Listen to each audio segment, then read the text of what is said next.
Buenas, les habla el profe Gabriel. En esta primera parte asociada al tema de acoples para ejes, se va a comentar acerca de por qué son necesarios los acoples. Son un elemento que requiere mantenimiento, tiene su costo.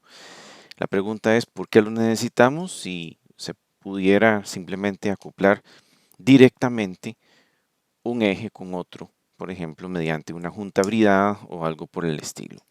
El asunto es que por diferentes razones los ejes van a estar desalineados, el eje de entrada a un sistema, a una máquina o el eje de salida de un motor. Aunque uno lo alinee perfectamente, va a tener algún error con respecto a su eje compañero, a donde alimenta, a donde recibe potencia. Y aunque ese error sea pequeño, cuando está quieto, puede ser que en operación el eje se vaya a deformar por las cargas o por vibraciones o cualquier otra razón.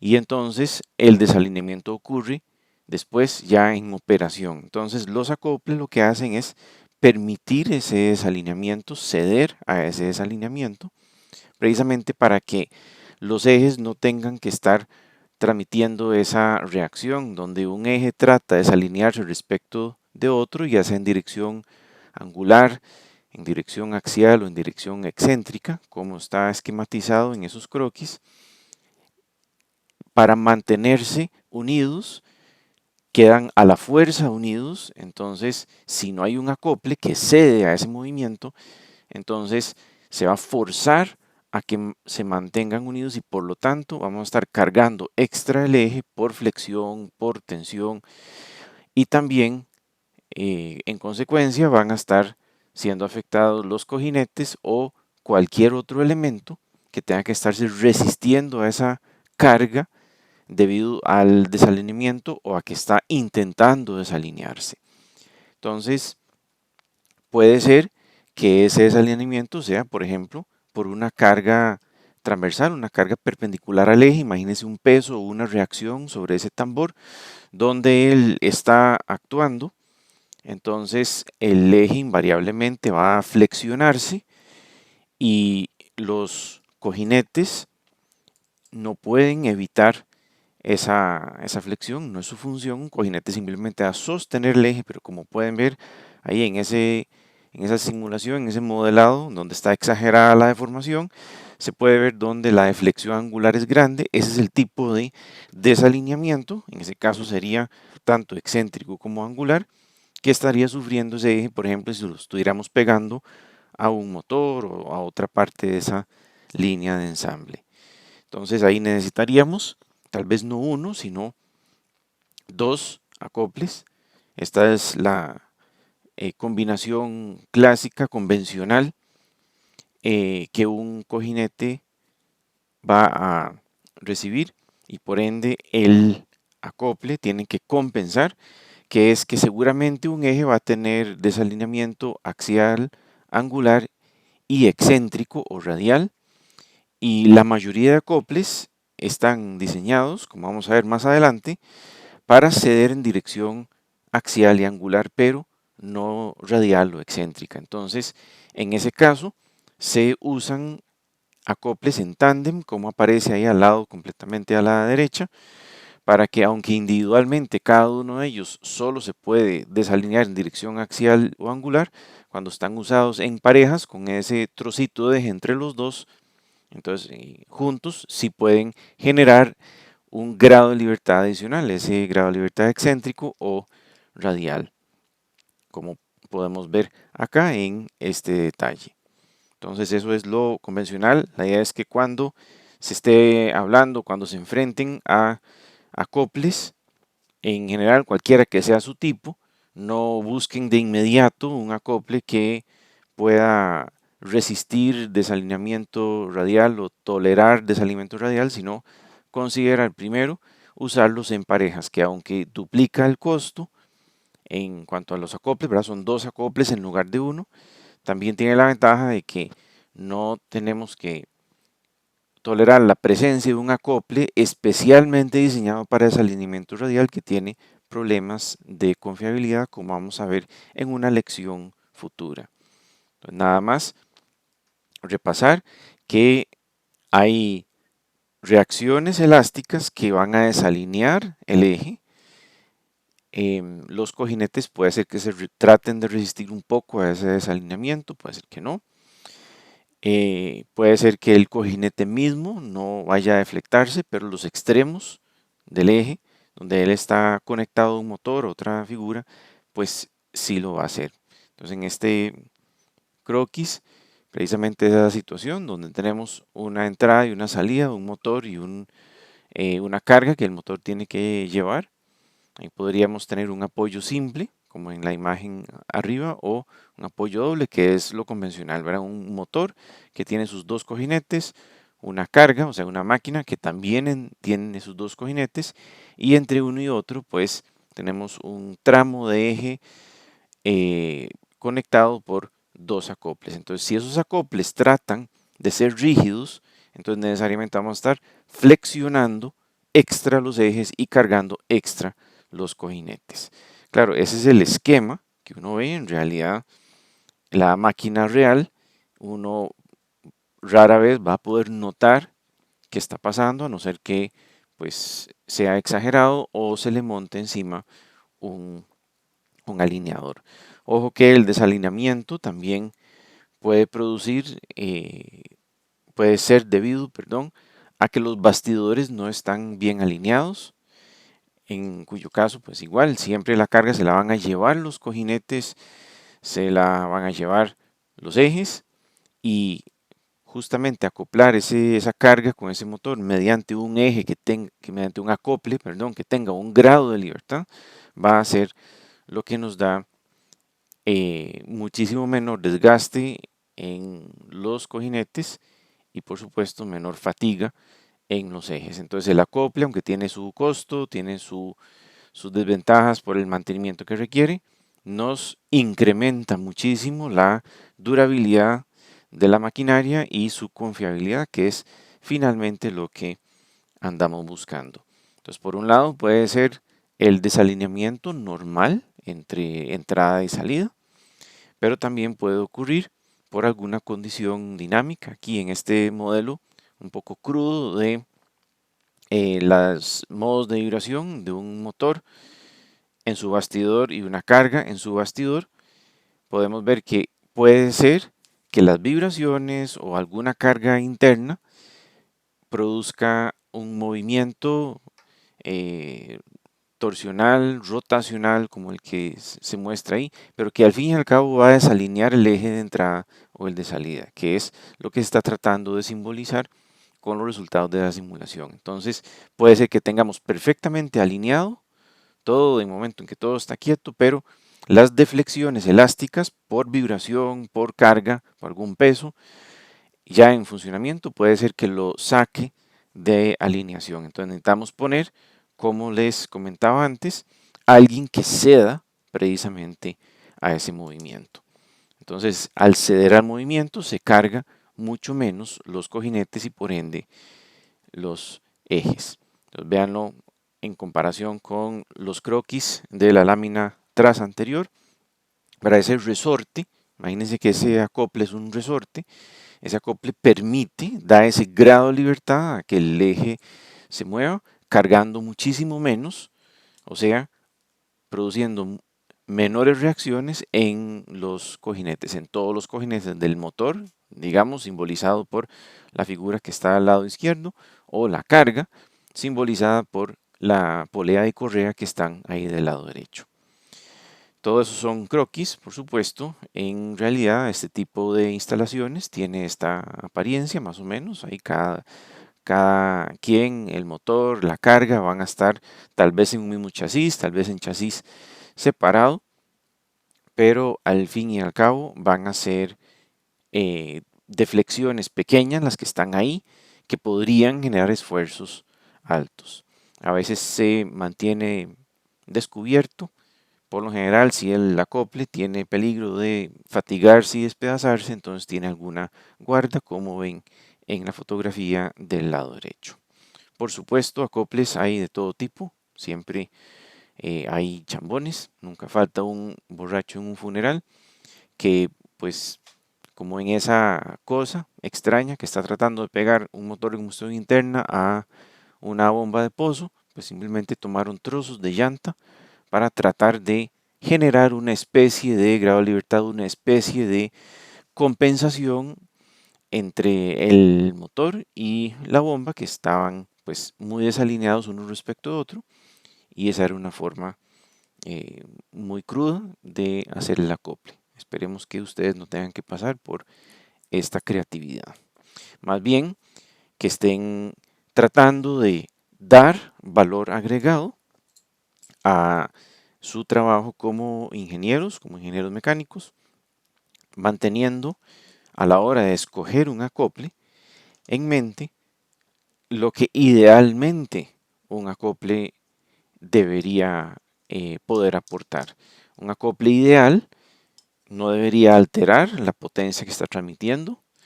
También sería ideal que no requiera nada de mantenimiento, que él no lo afecte ni la radiación, ni los solventes, ni la temperatura. También sería ideal que él pueda deformarse o moverse en cualquiera de los grados de libertad que el desalineamiento pide, sin que genere reacciones mecánicas, sin que genere reacciones elásticas. Y por supuesto, como algunos de los acoples van a ser elásticos, pues también sería dentro de lo ideal que no agregue frecuencias naturales. Un acople muchas veces depende de elementos elásticos que entonces son un resorte de torsión, por lo general, son un resorte equivalente que entonces generan que haya como subsistemas masa, resorte, masa, donde las dos masas son, bueno, la carga conducida y la carga conductora, como decir, la máquina que recibe la potencia del motor y el motor conectados por un acople. Entonces, si meten frecuencias naturales que pueden generar problemas de resonancia, puede que no, depende mucho de la velocidad a la que funcione el sistema y, por supuesto, la frecuencia natural del acople, pero el punto es acá que lo ideal es que no lo haga del todo, aunque obviamente eso no siempre es posible. Entonces, el punto acá es que eso es lo que uno querría que ocurra, pero en realidad los acoples simplemente van a tener sus características, entonces tenemos que machar esas características con la aplicación en particular. Entonces, a la hora de escoger acoples no es un asunto de cálculo, no es un asunto de precisión, de un protocolo de cálculo, sino es un asunto más de seleccionar correctamente el tipo de acople. En cuanto a que si sus características mecánicas son adecuadas para la aplicación, básicamente eso es casi que un ejercicio de catálogo. Si cumple con los requerimientos de torque y los requerimientos de velocidad y el espacio disponible para instalarlos. Eso es en esencia lo que se requiere para ya escogerlo una vez que uno ya ha escogido el tipo. Aquí el tipo es el valor agregado que el ingeniero da al proceso. El ingeniero conoce intuitivamente las implicaciones de un acople de acuerdo a su estructura, de acuerdo a sus materiales. Entonces, precisamente ese es el valor agregado que puede aportar. Entonces, considera qué tipo de desalineación es, cuánta desalineación es, si son unos milímetros, si son varios centímetros, si hay muchos arranques, si son muy frecuentes los arranques, si hay trabonazos en el sistema, cómo se aporta la potencia, cómo se toma la potencia, o sea, la máquina que entrega la potencia, cómo lo hace, si es en pulsos, si es uniforme, igual con a quién se le entrega, si hay vibraciones, si esas vibraciones pueden resultar amplificadas por la presencia de una elasticidad y por supuesto factores externos, factores ambientales, que si hay radiación solar, que si hay lluvia, que si está con presencia de humedad, de vapor, de solventes, la temperatura de operación, la temperatura ambiente, si hay combustible, si hay lubricante cerca, todo ese tipo de cuestiones ambientales son precisamente las que entran en esto.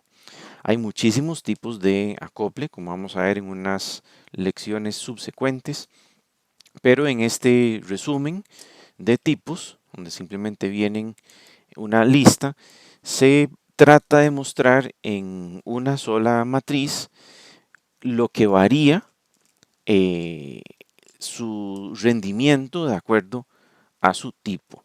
Entonces, como pueden ver, tienen muy diferente respuesta al desalineamiento por excentricidad, desalineamiento angular, al desalineamiento axial, que si aguanta o no golpes, que si son susceptibles de daño a altas velocidades o no, igualmente con altos torques o no, si requieren o no lubricación, si son un poco más ineficientes de lo que uno espera y por ende se calientan y requieren ventilación, y en general si requieren mantenimiento muy frecuente o si es algo que uno puede dejar relativamente desatendido. Entonces, de último, podemos ver ahí en la última columna si transmite o no reacciones. Todo acople va a transmitir algún grado de reacción, un acople que tenga más propiedades como un mecanismo, las reacciones que va a transmitir de un eje a otro van a ser relativamente bajas. Los que dependen más bien de alguna deflexión elástica, entonces probablemente sí van a transmitir alguna carga, mucho menos de lo que sería de que si los ejes estuvieran unidos por una brida o un acople rígido, pero sí van a transmitir un poco de carga extra por la restitución elástica que está tratando de actuar sobre las diferentes piezas. Entonces, como ya hemos adelantado un poco, los acoples, las juntas, es cierto, son una elasticidad. Esto puede usarse como ventaja. Es cierto, son un punto de falla. También esto puede usarse como ventaja. La elasticidad de un acople puede servir para absorber golpes, para absorber vibraciones o puede ser el punto de falla de una máquina, lo cual es bueno en la medida en que si hay una sobrecarga, si hay un golpe, lo que se va a romper es el acople, no la máquina que alimenta o la máquina que es alimentada, y el acople definitivamente va a ser mucho más barato que alguna de las dos máquinas de entrada. Estas dos ventajas también a la vez son desventajas. Es cierto que absorben vibraciones, pero también al hacer una elasticidad las generan frecuencias de vibración, usualmente armónicas con su frecuencia natural. Y también el hecho de introducir un punto de falla, pues quiere decir que sí, puede ser que falle el acople, sin que nada de lo demás lo haya causado. Entonces, en ese sentido es una desventaja. Relacionado con lo que se mencionaba antes de ventilación, sí, es un mecanismo, el acople va a absorber un poco de energía y la va a emitir en forma de calor, en forma de fatiga a los elementos del acople. Entonces producen un pequeño desperdicio de energía, son un punto de ineficiencia. En general, y como probablemente sospechen de lo que ya se ha comentado, ellos al ser una elasticidad, o muchos de ellos al ser una elasticidad, pues van a variar la frecuencia natural del sistema como un todo. Eso nos lleva a los problemas que casi siempre llevan a la falla de la junta, en donde el problema no es que la junta falle, por el asunto de que son relativamente baratos en comparación con las máquinas a las que están pegadas, en la mayoría de los casos, pero si no, pues meten problemas y aparecen problemas ya en la práctica. Entonces ellos, solitos, por sus condiciones de trabajo, por lo general fallan por fatiga de sus elementos, por corrosión, ya sea una corrosión natural que debería haber ocurrido o corrosión por falta de lubricación. Igualmente, el ambiente, la radiación, la humedad, los solventes, los combustibles, los lubricantes deterioran muy rápidamente ciertos elastómeros y también, igual que cualquier otro elemento, puede ser que sobrecarguemos el acople por una u otra razón, ya sea por excesiva desalineación o por las vibraciones inducidas por ellos mismos o por otros elementos elásticos que haya en el sistema. En todo caso, lo importante acá es saber que ellos son un punto de falla, son un punto de ineficiencia, pero es algo que puede usarse a favor de proteger otros equipos, siempre teniendo en mente que uno requiere escoger el tipo correcto con capacidad correcta para que no vaya a ser un esfuerzo en vano que nos vaya a demandar cambios o reposiciones o reparaciones con demasiada frecuencia. Mientras tanto, se toma uno un café.